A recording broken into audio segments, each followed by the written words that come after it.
Welcome, everyone, to another friendly roundtable. I'm your host, Ethan Micheal, your friendly neighborhood atheist. And tonight, what we're doing is we have a huge, diverse mix of people. We have an atheist, myself, a Satanist, Christian, Hindu, Buddhist, and Muslim. So what I try to do is get everyone into one room so we can all talk about it. So I'd like to bring on the first guest, Crucifix.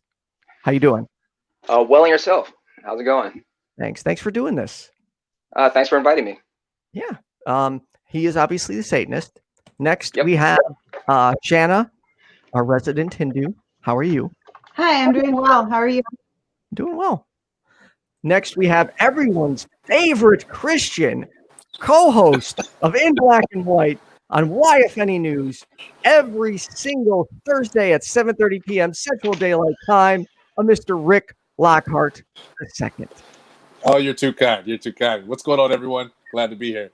Yeah. And next, we have a very close personal friend of mine, a work colleague, someone I am honored that is going to be here today, my Muslim colleague, Shoeb. Shoeb, how are you? Hey, how's it going, guys? I was forced to be on here by Ethan. No, I'm just kidding.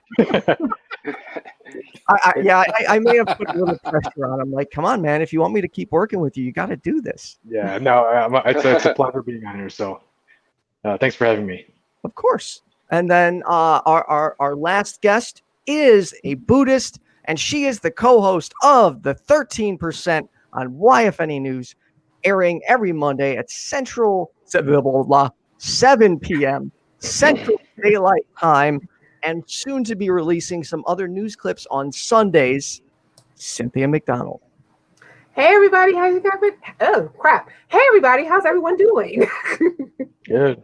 We're all getting tongue twisted here. Well, and yourself? Great. Thank you for asking, and thanks, Ethan, for having me on.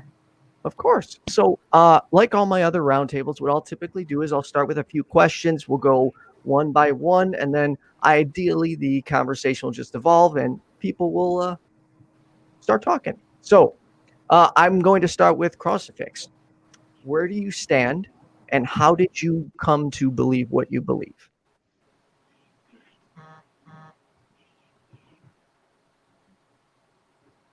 How do I stand on what specifically? You said, how do I stand? Where do you stand? You're a Satanist. How did you come to acquire those beliefs? I'm sorry.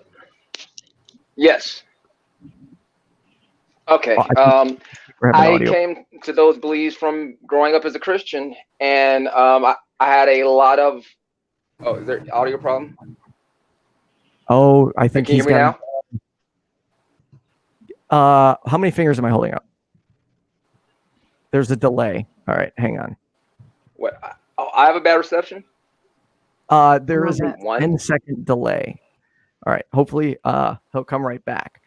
Shanna, how did you become a Hindu? Well, interestingly enough, my story is starting the same. I was raised as a Christian, and so at one point I actually converted. I was actually Buddhist for a little bit as well, and then I eventually found Hinduism when I went to college. So I took some classes when I was at the University of St. Francis, as well as some classes at Joliet Junior, because I took summer classes there when I was in college.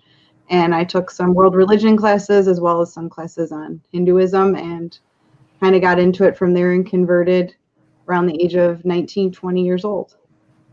So I've been practicing Hindu for about 10 years now. Wow, that's a long time. Yep. Awesome. Mr. Lockhart, sir, I know from my understanding you have been a Christian most of your life, but you may have bounced around denominations. Is that correct?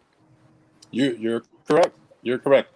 I've been a Christian pretty much all my life, except for a bit of time where there was some agnostic, an agnostic point while I was dating an agnostic atheist, and it really kind of gave way to some legitimate thinking that a point that I went through in my life and in my belief, but ultimately came back to Christianity for various reasons. One being that I think that Christianity is unfortunately mistaught, and it was really the responsibility that I felt to take on what Christianity actually means by exemplifying it through my day-to-day life. So I've been a Christian, just kind of bounced around a few different denominations. Well, I can tell you this, Rick. If every Christian was like you, I probably would not have a YouTube channel right now, my man. I just want to say that. You're a good dude. You are very... I'm working on it, Ethan. I'm working on it. Awesome. We'll change the name soon. Yeah. All right. Crucifix. Let's see if our audio is good. Can you hear me? Oh, no. Yeah, I can hear you. Oh, okay.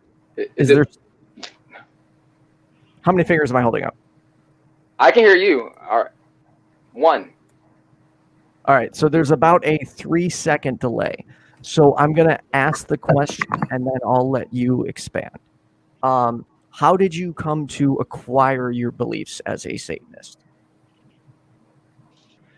I just realized that I grew up believing traditional beliefs, a traditional church, and then as I got older, I started having conflicts with that. And for me, Satanism was just kind of a way to rebel against something that I just viscerally didn't agree with growing up. So for me, it's kind of like a theological protest more than anything else.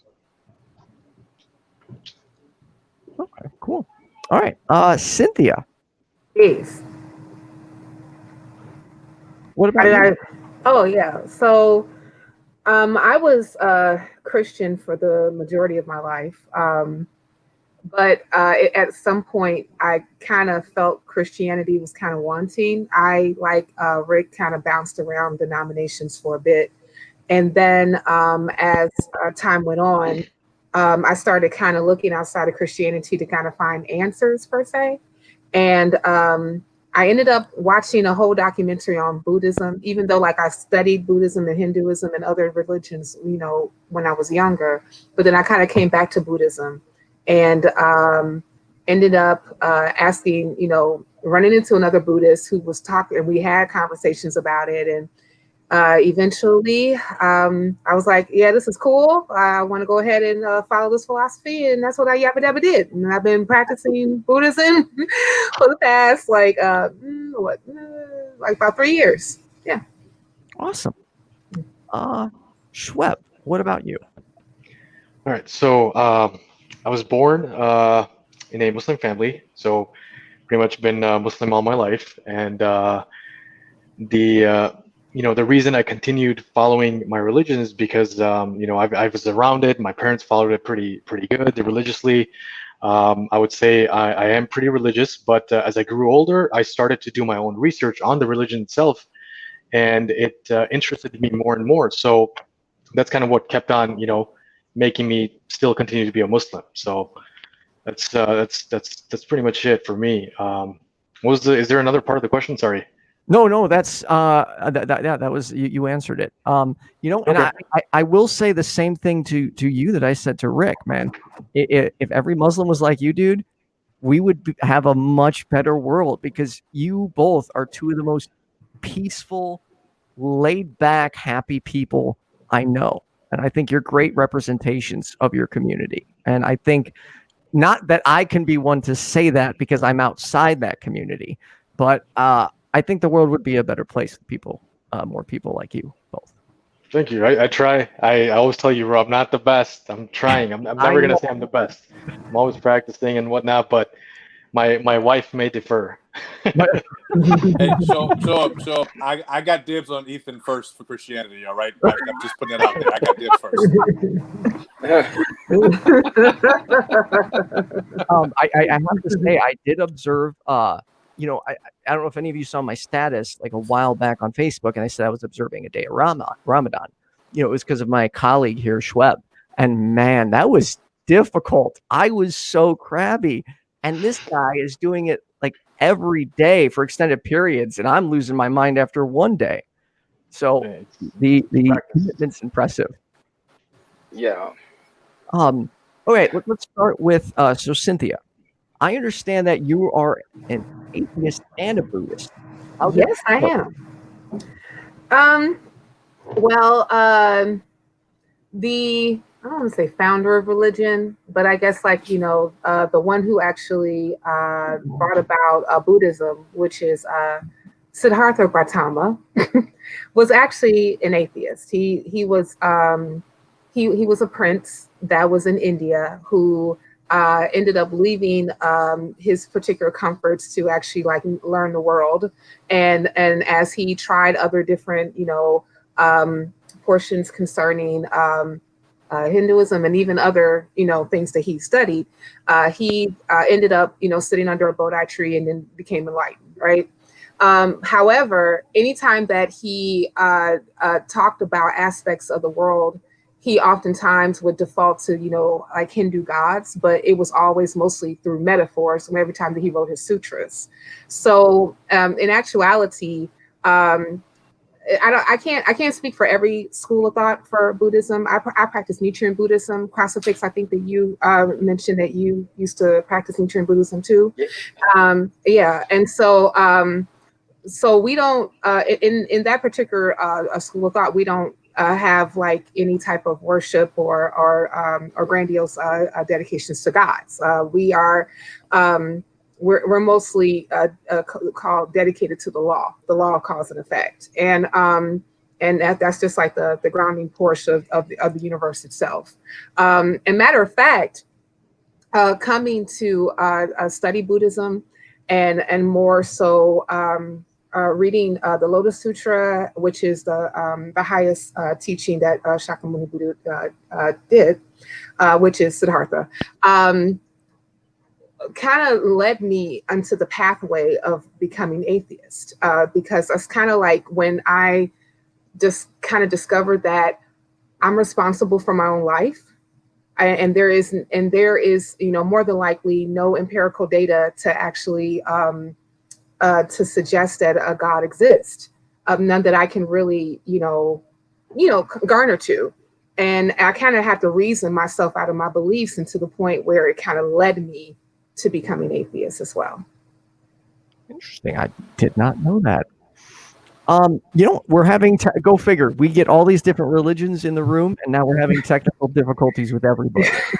I'm sorry. I think I started the apocalypse. So force of work here. Crucifix. What are Started some, with me. Yeah, that's true. What are some common misconceptions about your religion that particularly like other people in this room do understand? I think the biggest misconception is that it's a religion. It's not a religion at all. What it is more than anything else, it's a rebellion against theology as a political institution. Because we understand it as a theological, but it's also historically speaking through government and how it's been passed on through generations, that it has a strong government hold as well. And so Satanists use the title to say that we're staying away from not only the teachings, but the government that you've imposed on us as well. So it's more of an ideology more than it is a religion, because we don't pray to any deity whatsoever. I'd like to actually, there's one more person I want to put on that Christian pedestal with you, and that's Lori. I think she is also another example of one of the most loving, compassionate people I know. I have to agree. Yeah, thanks. Shoeb, Yeah. What are some common misconceptions about your religion that you think that you'd like to clear up, or like and anyone else on this panel can better understand? So, there's a lot for Muslims. I'm sure you all know. But I think the most common ones I usually get is, my parents are from India, so I'm Indian.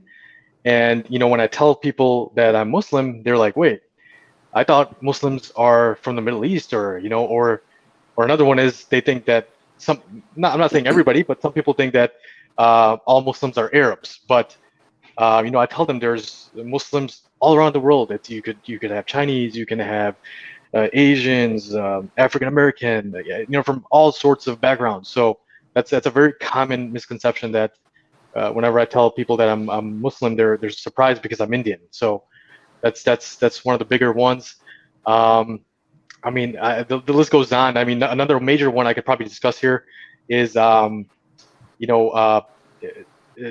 for example, any sort of violence or terrorism, that's strictly forbidden for us. So by no means that's something a Muslim would promote. That's just something I would always clear up with everybody. They would be like, "Yo, do you guys, terrorism and all that stuff? Do you guys, promote that?" I'm like, that's strictly against our religion. We do not, we can't even kill insects or ants, or let alone kill people. So that's something I definitely tell people, that violence is something we don't promote or condone. So those are probably the two bigger ones I've always dealt with pretty much all my life. No, I think that's. I think that's. Sorry, were you going to say something, Rick? No, I was just going to. I mean, yeah, Shoeb's right on, and I think Ethan, you were about to say the same thing. I was going to jump in on some misconceptions of Christianity. Oh, please. I think that I think that most people think that Christianity, where Christians are supposed to hold other people accountable for loving Jesus and following Jesus and God and the Bible.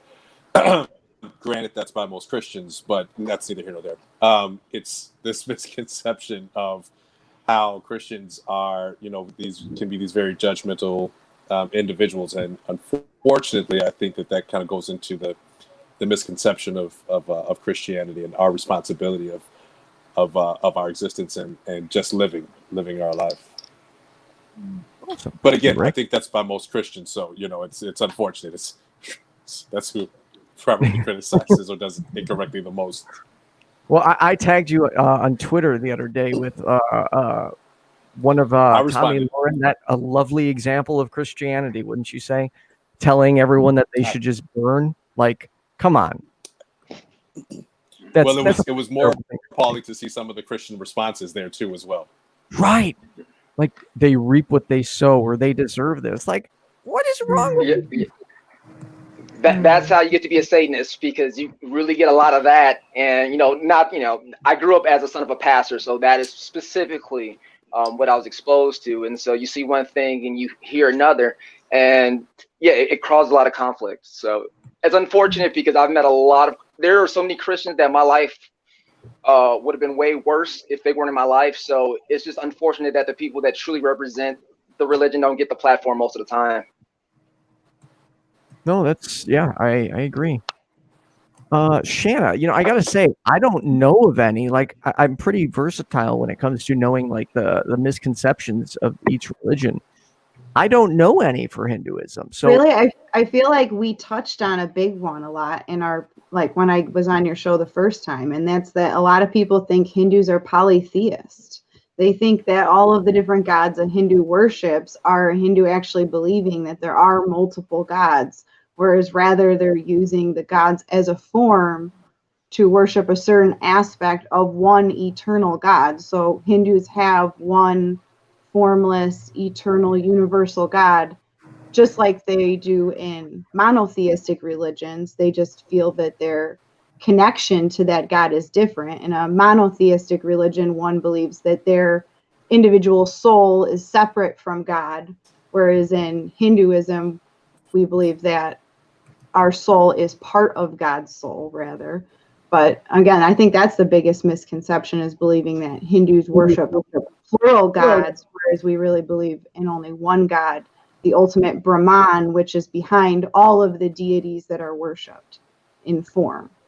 And do Hindus, for example, like, do you have any belief in Jesus or other prophets? Jesus would not be a Hindu god. However, Hindus believe that all religions are valid paths to enlightenment. So they would not stop you from studying the literature of another faith or listening to the message of prophets from another faith. So a Hindu is completely welcome to study and absorb the knowledge from other faiths. However, I wouldn't say that you would call Jesus a Hindu god or something like that. Okay. And then question from the audience for you, Shanna.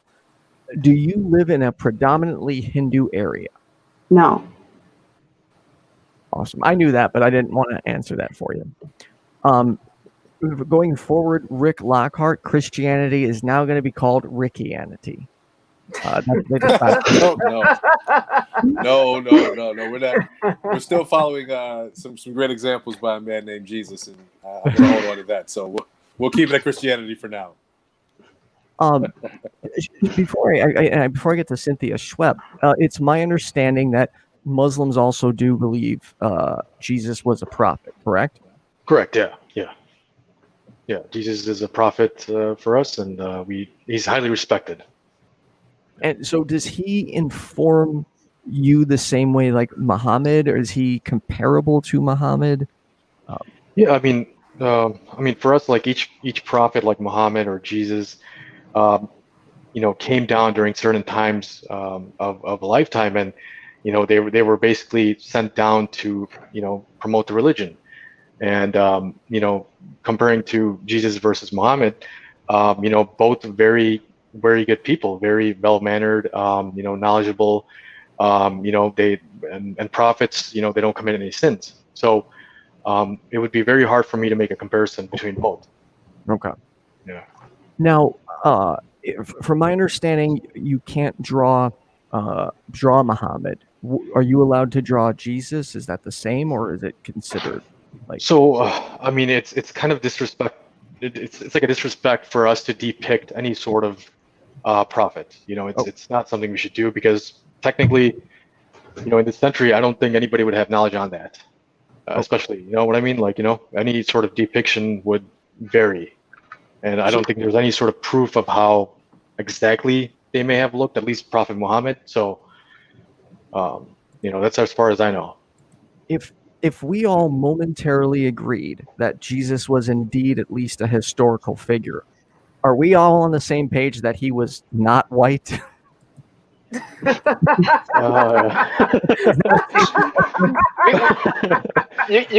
get that much from me. Yeah, I'll go there.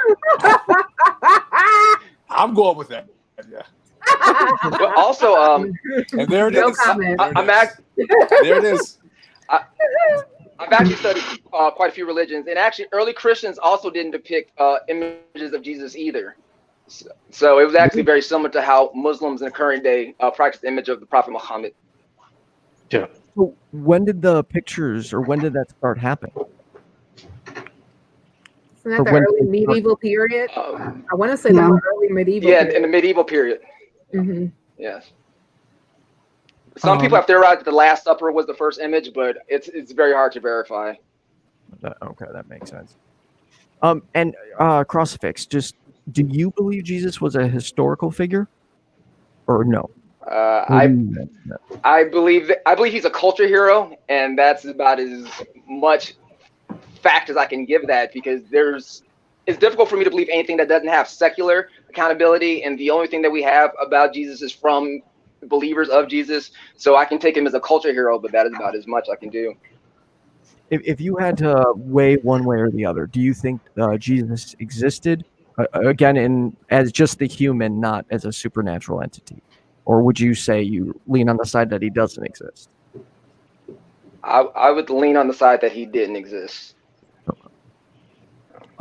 Shanna, what about you?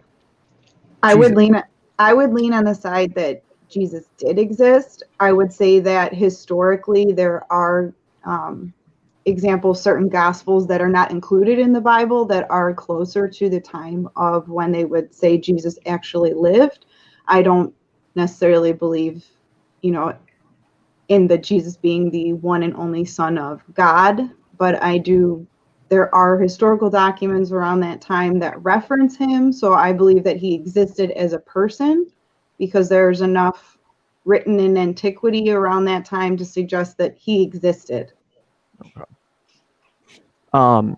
Cynthia, I forgot to ask you, what are some common misconceptions about Buddhism?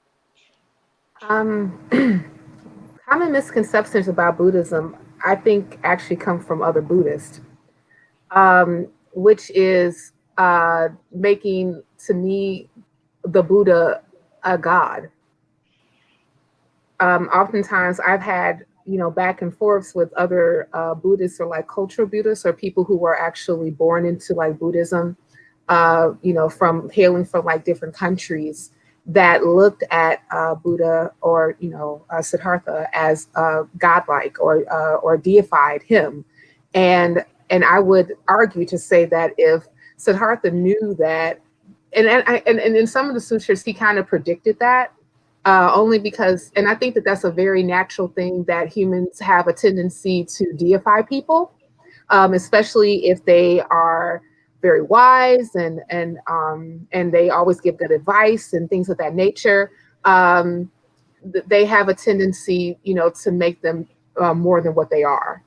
And I remember I was when I was speaking with another person who practiced their form of Buddhism. And I was trying to ask them, like, so what form are you? Is this a particular school? What do you believe? What do you don't believe? Do you read this? Blah, blah, blah. And it was more like kind of like how when I was a kid and I went to church, and I went because mama said to go, right? And but not necessarily really understanding exactly what I believed. And I remember saying to him after we were done with our conversation, won't you, I want to invite you and your wife to one of the intro meetings, so, you can probably learn more about the Buddhism that we practice. And he said, I don't think that it would be a good idea for me to go. And I said, well, why? And he said, because if I go, my Buddha would get mad at your Buddha. I was like, wait, what? What? Yeah, that's what he said. He said my Buddha would get mad at your Buddha. And he also likened like Buddha like floating around is like some lake or something, like, I don't know, all of a sudden just like appearing and floating around and then like disappearing, kind of like, anybody watch The Golden Child? Anybody seen that movie? Yeah.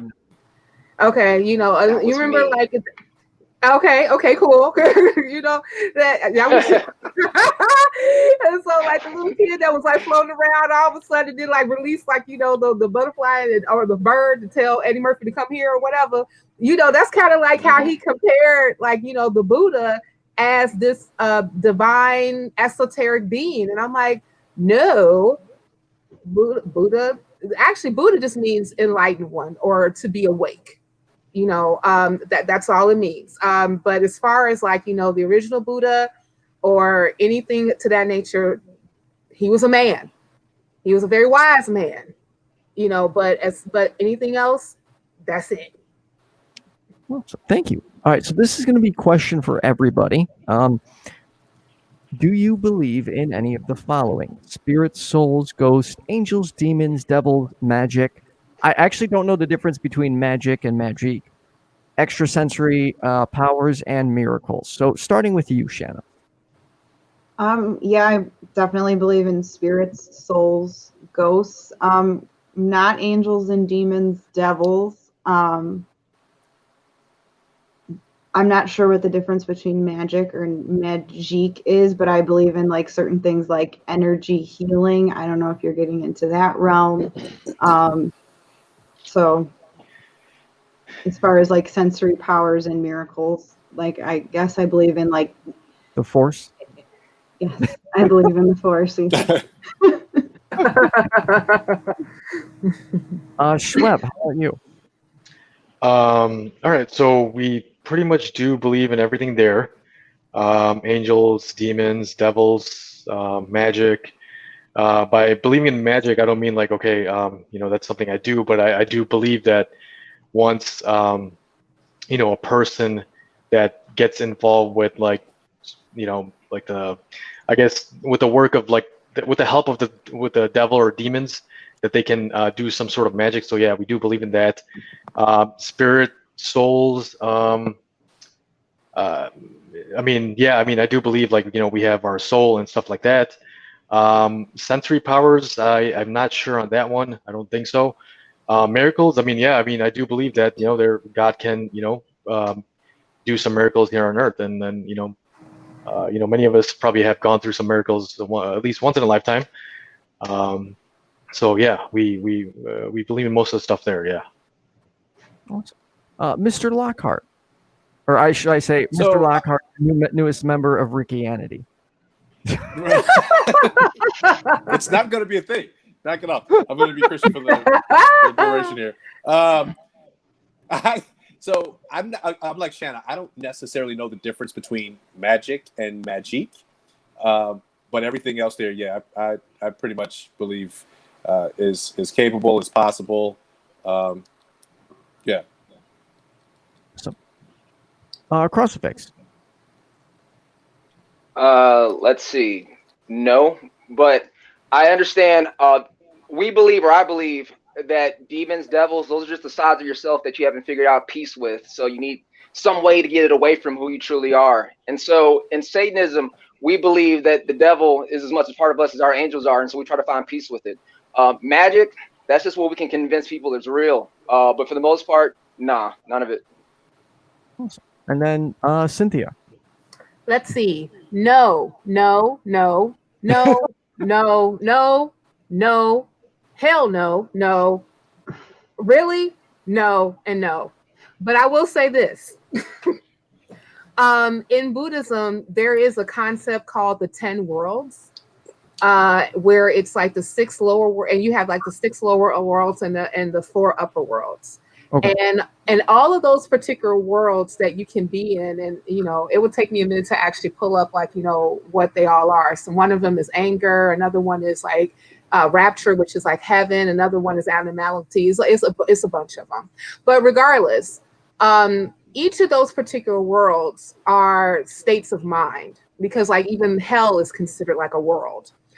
So like oftentimes, depending on whatever is going on with your environment would determine what state of mind that you're in, you know, and then they talk about the 4 upper worlds, which is like, I believe, Buddhahood, Bodhisattva, and there's 2 more that kind of escape me right now. Unfortunately, I don't have my notes. See, Rick, I don't always have the receipts with me. Anyway, but the thing about it is, is that regardless of any of those particular things, like all those things are like just like influences. Like the influences come from whatever's going on around you. Because like one moment you can be happy or cool and hey doggy. And because dogs make me happy too. And then on another word, but on the other end, like something could happen and all of a sudden you're angry or you're depressed or you're sad or what have you. But that again is like whatever type of outside influence itself goes on. It's nothing, you know, to the point where it's attributed to anything supernatural. Thank you. And I just realized I have not actually been representing the atheist side at all. And I don't know why I'm okay, so Cynthia, can you talk for a second so I can see why my dog's freaking out? Sure. Oh, okay. Do your thing for 1 second. Oh, okay. Hey, y'all. I have no questions to prepare. But Crucifix, one of the things I wanted to ask you about Satanism, because like the way that I've heard it like mostly described is like a really enthusiastic atheist.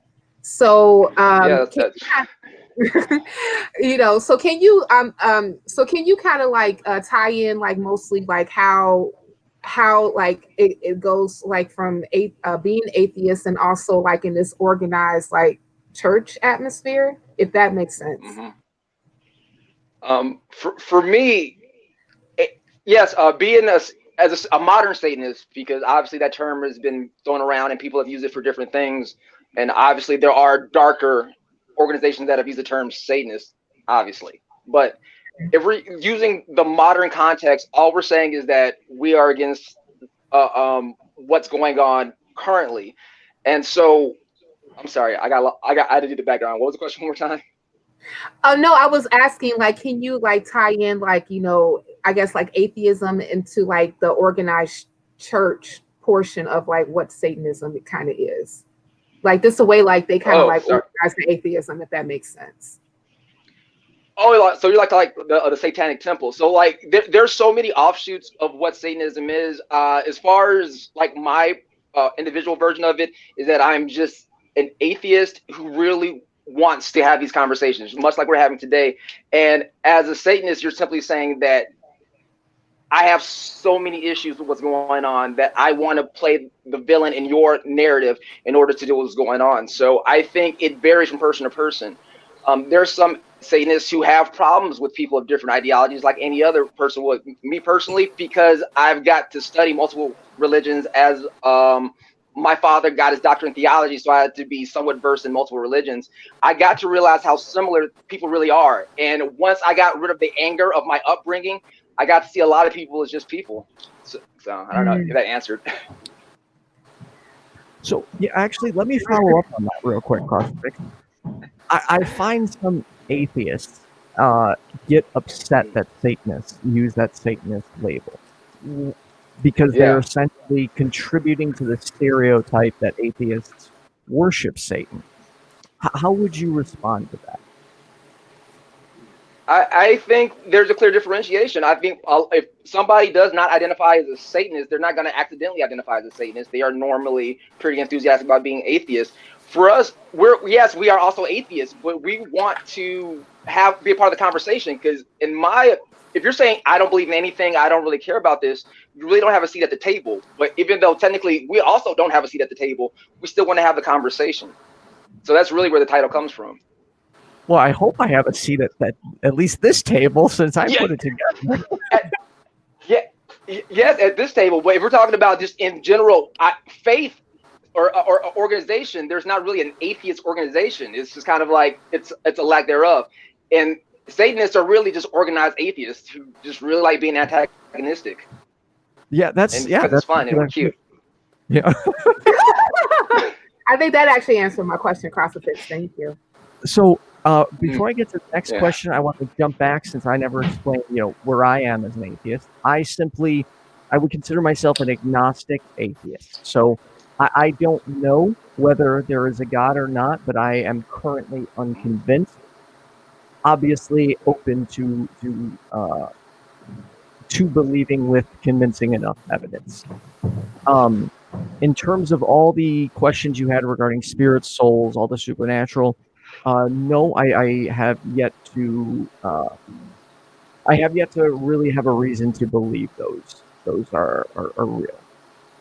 And common misconceptions around atheism, that we're evil or that we just want to sin and do bad things, and that's not true. Now, granted, there are atheists who are jerks, but I think I'm as loving and happy as the next dude. So yeah, I agree.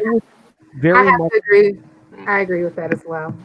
I would like to rid the stereotype that we're all bad people. Like, kind of be like that shiny, like, hey, look at me, I'm an idiot, you can laugh at me. You're not an idiot at all. No. I totally forgot my next question. Wow. So let me jump over to and if you do have any questions for each other, or thinking of them, we can ask them towards the end. What are things, Shanna, you think we can do better to find better places of agreement? Because typically when you get people with opposing views in the room, they just want to yell and shout. How do we get around that, in your opinion? Specifically, like in this situation, we've got 6 people who don't agree on one particular issue. So how do we further the dialogue? I think one of the perfect examples right here is in our conversation of these 6 people, none of us, although we have varying beliefs, are terribly dogmatic in our ways. None of us are here demanding that everybody else change to our ways, because when that happens, that's when the conversation is over. Because when one person is insistent that everybody else has to be on board with them, conversation is just shut down. And I think really, and for a lot of us too, I think a lot of us started by saying our stories, we started as Christians, a lot of us. I mean, other than Shoeb, the rest of us said we started as Christians who left. And a lot of that, I think, sometimes becomes the dogma that can be found in religion and religious conversations. And I think when those you must fit into this box type conversations begin, that's where a lot of people are either going to tune out or we're not going to have wholehearted understanding. Shoeb, go ahead. No, it was funny to me. I meant to point this out earlier. There's quite a few people on this panel who started as Christians. And I think that goes to the point that I make earlier. It's so unfortunate that with the dogma, as you were saying, Shanna, that has really kind of been indoctrinated through Christianity and Christians and how their behavior reflects that, this is what happens. You know, it's unfortunate that, and as myself, I think that's kind of what caused that period of time that I was agnostic, because Christianity just was miseducated, mistaught, you know, and it's unfortunate, but it also, I think, my fiance and I have this conversation all the time.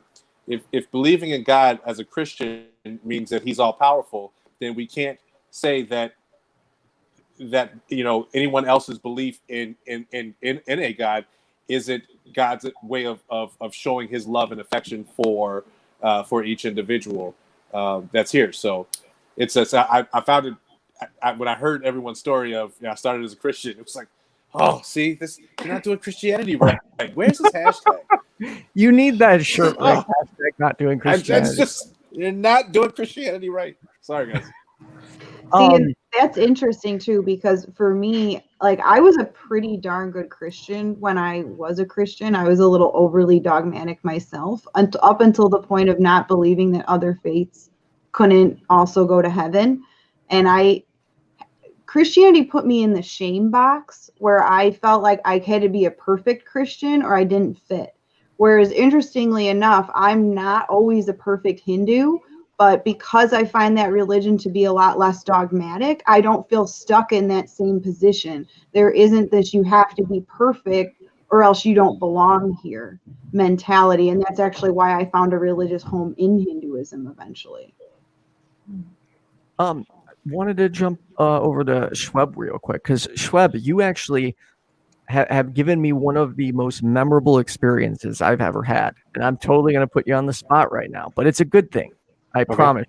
I was, you know, you and I have been friends for a long time, and there are, you know, certain people where I'm hesitant to tell that I'm an atheist. And I was scared, and I still remember your reaction. And I'm paraphrasing here, but you were just like, I don't care, man. I love you. You're still a good person to me. Like, dude, when you said that to me after I came out to you as an atheist, that was one of the best feelings ever. Like, you made my day, and I can't thank you enough for doing that, because I know there are many atheists out there who aren't as lucky as I am and get to be outspoken like this. So having that reassurance from you was a very good feeling. So I want to thank you for that. Yeah, no problem, dude. I mean, as the person I am, I don't think it's right for any other person to judge for what they believe. And Islam definitely teaches that, as being a Muslim, that everybody has a right to believe what they want, and nobody can be forced to believe what we believe. It's up to the person to believe what they want, and if that's what they believe, and that's what we should respect. So that's why usually when I meet somebody, right off the bat, for me personally, I don't like talking about religion right off the bat, because I believe that my religion shouldn't dictate the type of person I am. Yes, my religion plays a role in me being the type of person I'm turning into as like a good person. But, as a person, I feel like I am the type of person I am because of, how my upbringing was with my parents, my mannerism that I got taught while I was bringing up. But yes, Islam does teach me a lot of other ways to how to react and how to be with other people as well. But I don't think religion should be the first thing of that should pop up and say, oh, he's like this, so he may be like that. So even when I went, Brandon, or one of my buddies at work, me and him clicked pretty well. But as soon as I told him I was Muslim, he kind of got turned off. But this was like very soon, as soon as I started, maybe like 3-4 days into our friendship. So, that's why I'm like, that can come at a later time, but I don't think my religion should, anybody should be judged on what they believe in. Right. And, even Ethan, when I met him, I don't think I told told him that, hey, I'm Muslim. I think Ethan was the one that came to me and asked, hey, what do you believe in? Or I don't remember. It's a while back, but you Yeah, came to me sorry. asking, hey, what do you believe in? Or, I would, because during lunch breaks and stuff like that, I would have to go pray. And, he would be interested in me, and I would tell him, like, hey, I'm doing this because I'm this. So, yeah, that's about it. Yeah. Can I ask Go a ahead. question? Just Sure. because you used a phrase, Ethan, that of course, because of my orientation, I'm very familiar with. Does anyone else feel like you have to come out to someone about your religion? That's a good question. No, Yeah. you can tell. There's nothing but Satan right here. It's fine. Boogity, boogity. I think that I know that, like, for me, especially coming from a rather dogmatic background when it came to Christianity, when I got saved, and I still had friends who were still very much in that kind of charismatic evangelical type mindset. I was afraid, excuse me, when I became Buddhist, that I would lose people because oftentimes, especially when it comes to Christianity and being in church, is very much so a part of one's identity. And I know for me that when I was finally going to have that conversation with one of my very, very good friends, that was at first like very uncomfortable because I didn't know how I was going to be received if I say, I don't believe in this stuff anymore, or it doesn't serve me anymore. And then especially when they knew how, like Shanna said, I felt that I was a very good Christian, very diehard Christian. Like, I was even studying to be a minister at one time in my life, and collar and everything. I was really about that life. And now that I kind of did a 180 on folk, they was like, I didn't know how like I was going to be received. And some people, they were a bit disappointed per se, but the ones who actually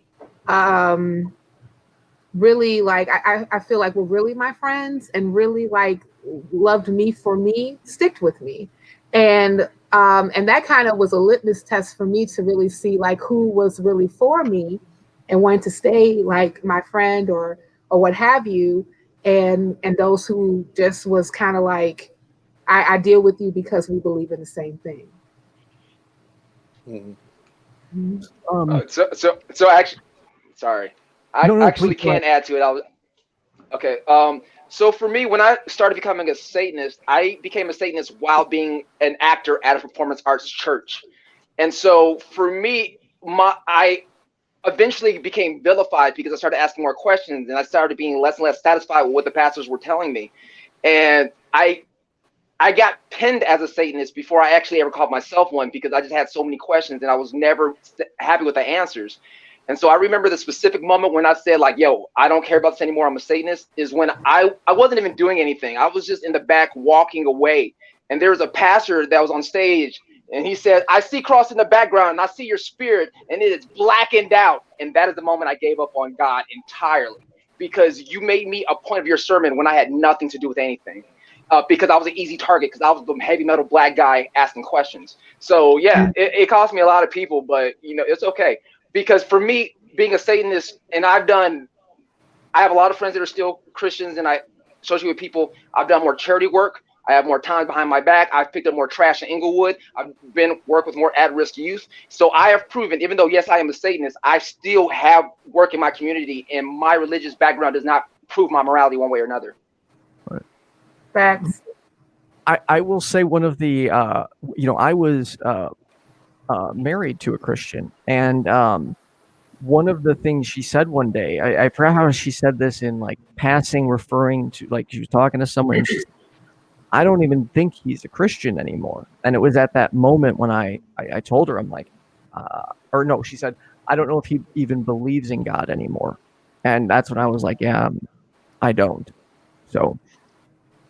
Yeah, that was, that was interesting. But regardless, we still found common ground, and I don't, in my opinion, don't think that was a contributing factor or affected us in any way. We just disagreed on this one particular area. But she has been incredibly supportive of my channel and watching my videos. She was in the comments earlier today, so I'm very lucky to still be able to call her my best friend. Shanna, how does your religious views impact you politically, if at all? I don't know if it influences me politically very much, because I feel like my political views haven't changed very much from becoming Hindu to not. From prior to becoming Hindu to becoming Hindu, I think my political views have pretty much stayed the same. I'm pretty liberal, I will say. Shoeb, what about you? Honestly, I don't get too much into politics. I mean, you know that. Right. But yeah, I mean, I'm pretty liberal. Like, I mean, the right thing is the right thing, and I just, if it's bad, it's bad. That's about it. I mean. Yeah, I don't want to speak for you, but it doesn't seem to influence you as much as some people, because you and I seem to be on the same page, not mentioning issues, but let's just say on the same page for a lot of what we discuss. Yeah, for sure. Rick, what about you?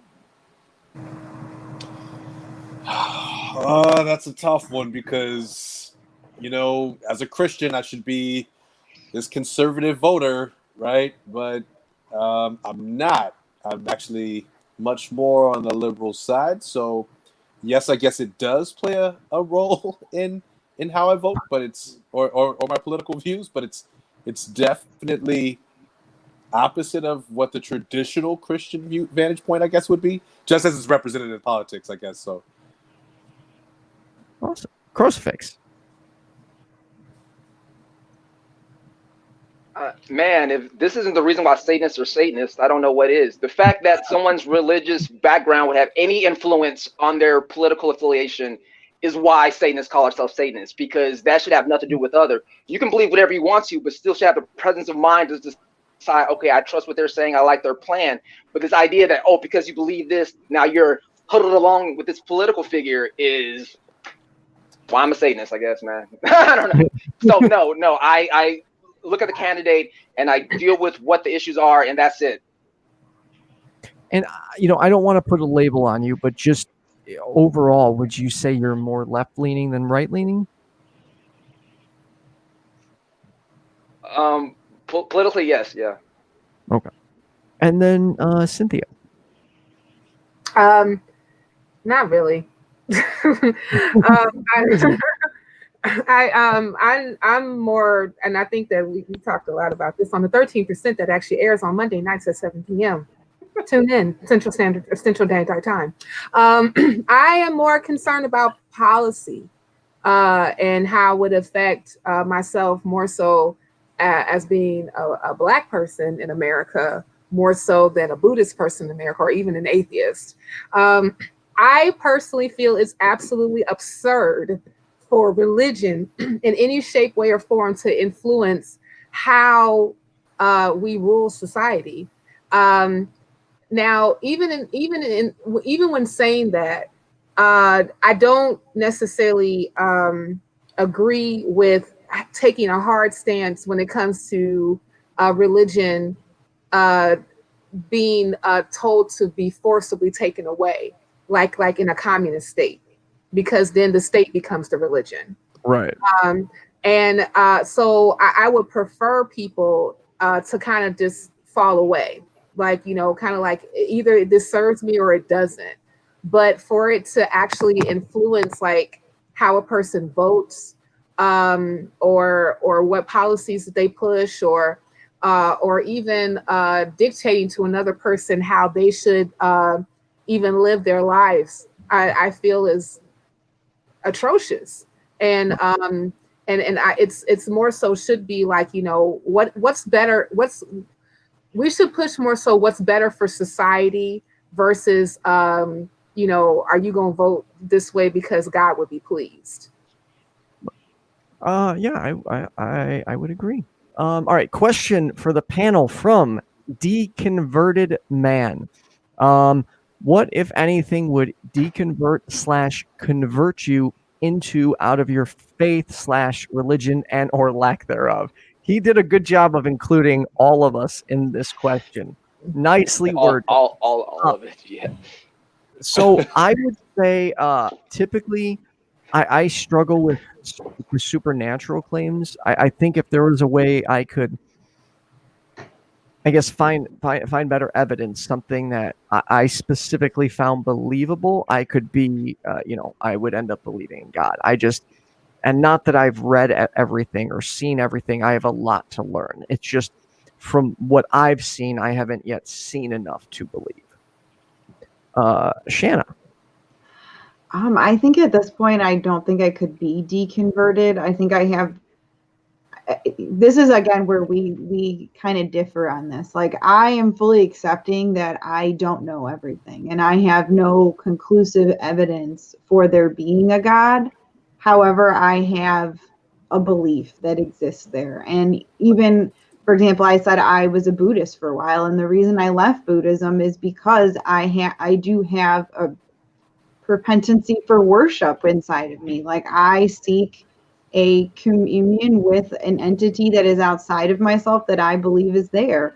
And can I prove it 100%? No, but I, for whatever reason inside of me, believe that it is. And I don't believe at this point in my life there's anything really that would deconvert me from that belief. It's kind of ingrained. Okay. Awesome. Shoeb. Hey. So yeah, I'm pretty far into my religion, I feel like, and I don't think I would ever stray away from being a Muslim. I am happy believing that there's only one God, and I'll probably be like that till I die. So I'm pretty content with being a Muslim, and hope it stays that way. Well, no dying anytime soon, Shoeb. I need you. I'll try, man. Mr. Lockhart. Yeah, I've already been outside of my belief, or deconverted from and converted back, if you will. So I'm pretty set right now. I don't think there's anything that can deconvert me again. Crucifix. Absolutely, yeah. I would absolutely give up Satanism. The only thing that needs to happen is a separation between church and state, separation between religion and moral righteousness, separation between religion and basically any influence on my society, and I'll gladly stop being a Satanist. Okay, thank you. And Cynthia. I don't know. I would say, like, as far as like belief in a God, I don't know what would convert me back to believing in a God, but if God exists, God would know, and as far as like Buddhism is concerned, I was about to say Buddhism. I don't know what the hell I was about to say. Buddhism is concerned. I look at that particular realm more so as a way to guide my life, not necessarily as a religion. And so it's a more a philosophical journey for me, more than anything. And one of the things that the president of the SGI, which is the lay organization of Nichiren Buddhism, he said in one of his books, he said, above all, Buddhism is good reason. So I don't necessarily see myself deconverting from good reason.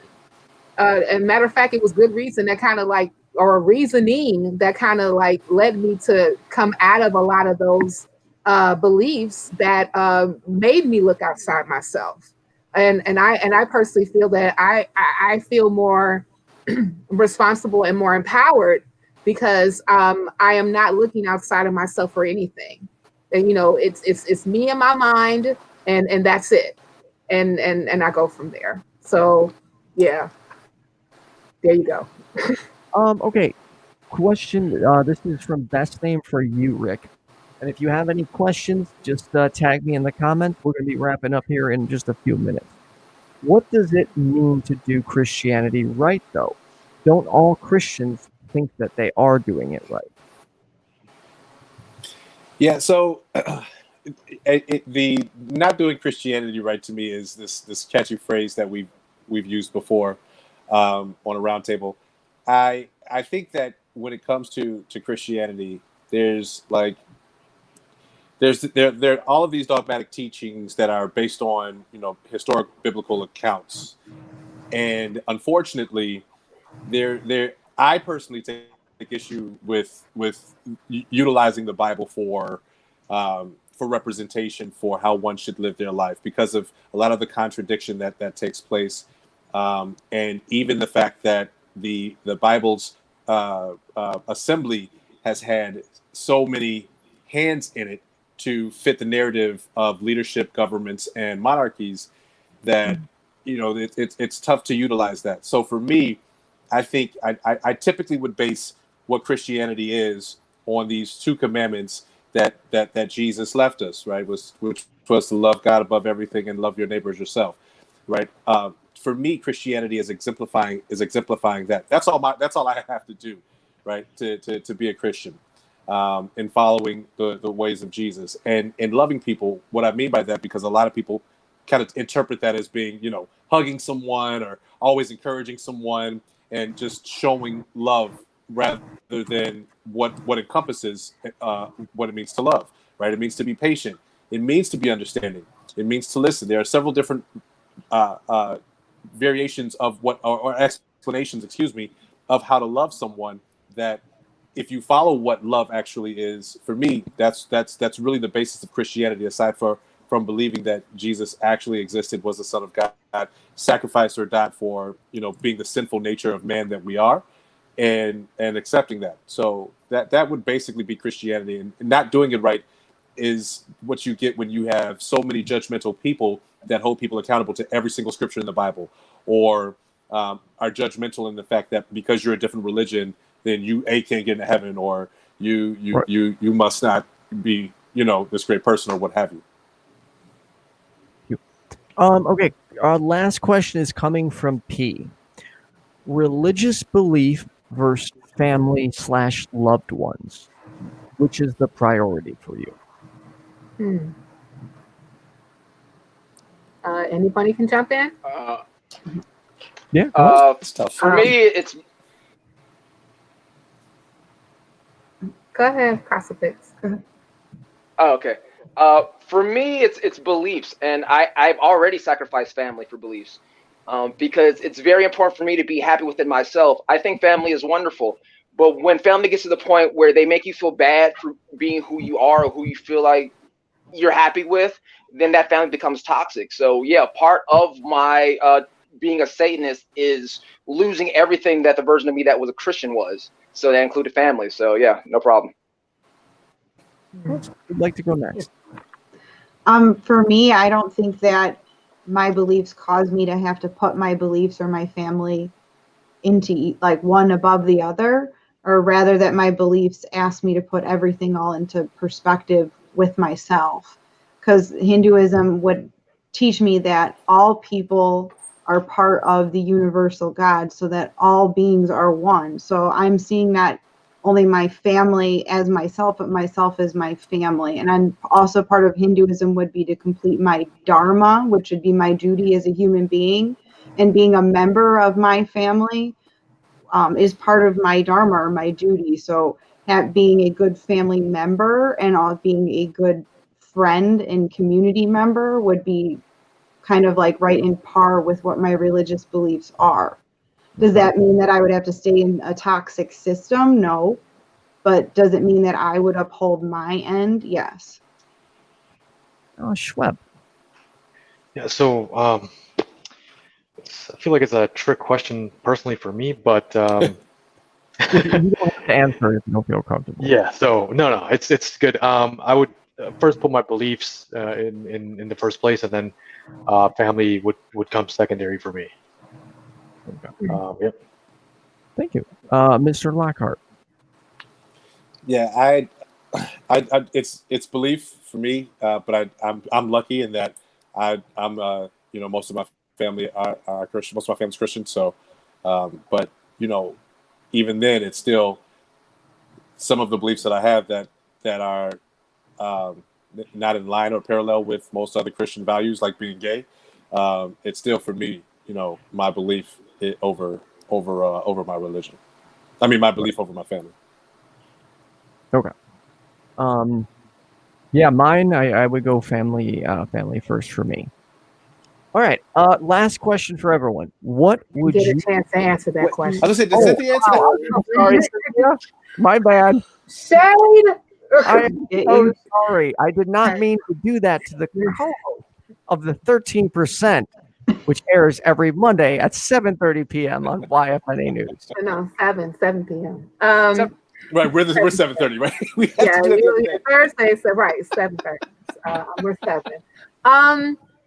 I am very lucky because my family is Christian, but I never had to think about choosing my path as far as like Buddhism or being an atheist and having to sacrifice them. And I think that a lot of that is just because that I was extremely lucky that my family is not very dogmatic at all. Matter of fact, like, I was raised Episcopal, but then got saved when I went to college. And then that's when it became more fundamentalist. But as far as like they were concerned, they just accepted me for me.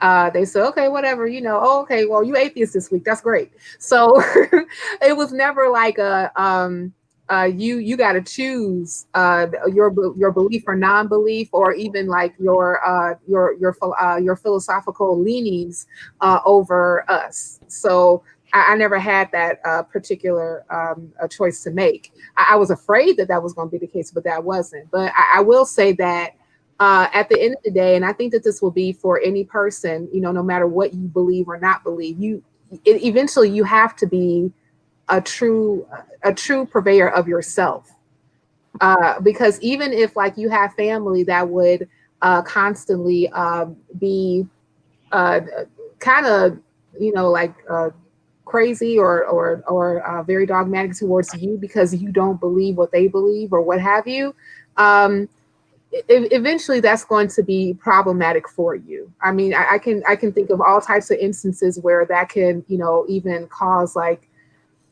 all type of mental issues or what have you, and even you having to go through even like personal crises because like people don't accept you for what you do or what you do or you don't believe.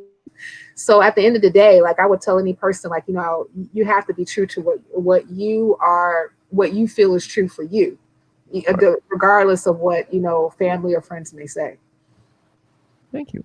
Okay. Lastly, Shanna, starting with you, is there anything else you would like the audience or the panel to know about about your religion? Actually, I took notes before, so I'm just going to share actually something this is from an Upanishad. So this is part of the Vedas. It's kind of like explaining a Hindu's connection or beliefs about mankind's connection to God. So it says, as all rivers flow east and west, merge into the sea, and become one with forgetting that they were separate rivers, so do all creatures lose their separateness when merging into the pure being. So that is how a Hindu would believe about the universe and all of our connection to it, that we're all essentially that one being, and to Hindu, that being is God. Okay. Shoeb. I did not take any notes, but beforehand. But I mean, just love and peace for me. We should all just get along. That's all I wish for everybody, and regardless of their faith. I just wish everybody can just get along and just be happy as we're in this world for a limited time. I don't think anybody here believes that they'll live forever physically in this world, but for the time we have, just enjoy, love everybody, respect everybody, and I think we should be good. Thank you, Shoeb. Yeah. Mr. Lockhart. I'm gonna echo that very same sentiment, Shoeb. Whatever faith it is that helps you, or whatever belief system it is that helps you find love and appreciation for all and for each other, go with that, because at the end of the day, I think that's something that's going to be healthy for not only you, but for the existence of all of us. So. Thank you. Crucifix. For me, and a common question that I get is, do I want other people to not be religious as I am a Satanist? And the response that I normally give is, why would I want anybody to lose their religion? That just makes the world sadder. So I think at the end of the day, whatever makes you feel like you find peace, it's all good. I like that answer. I add to that though one thing, and one caveat. Also, as long as you're not forcing your beliefs on other people as well. Agreed. Cynthia. Yeah.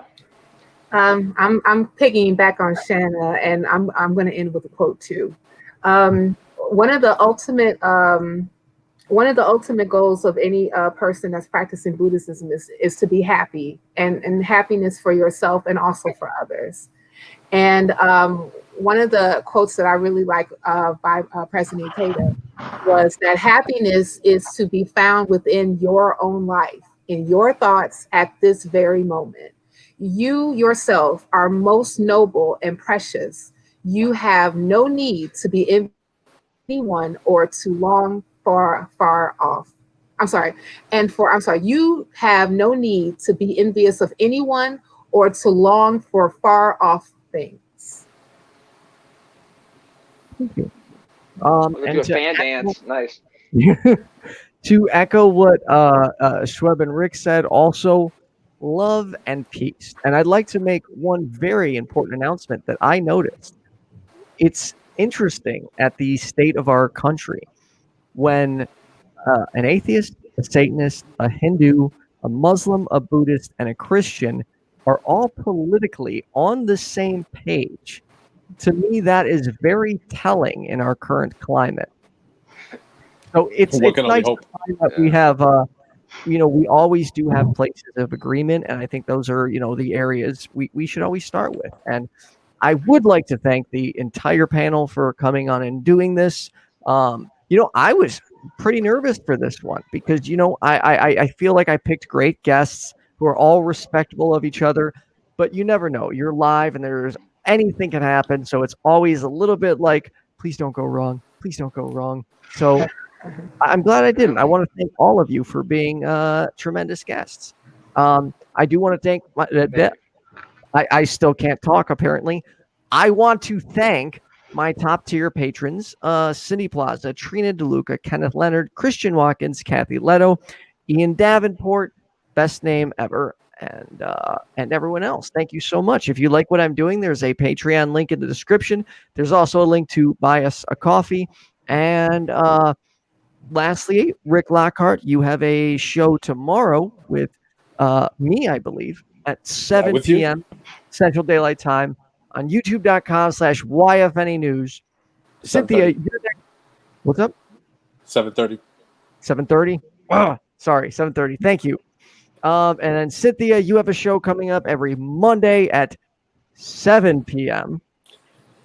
Central Daylight. You know what, Rick? We're gonna have to just line these two up together. So I'm not between 7 and 7:30. So that works for me. Don't disconnect, but thank you so much for being a part of this. Make sure you like and subscribe. Stay happy, stay healthy. Oh, and I want to welcome everyone to the neighborhood. Have a good night. Thank you.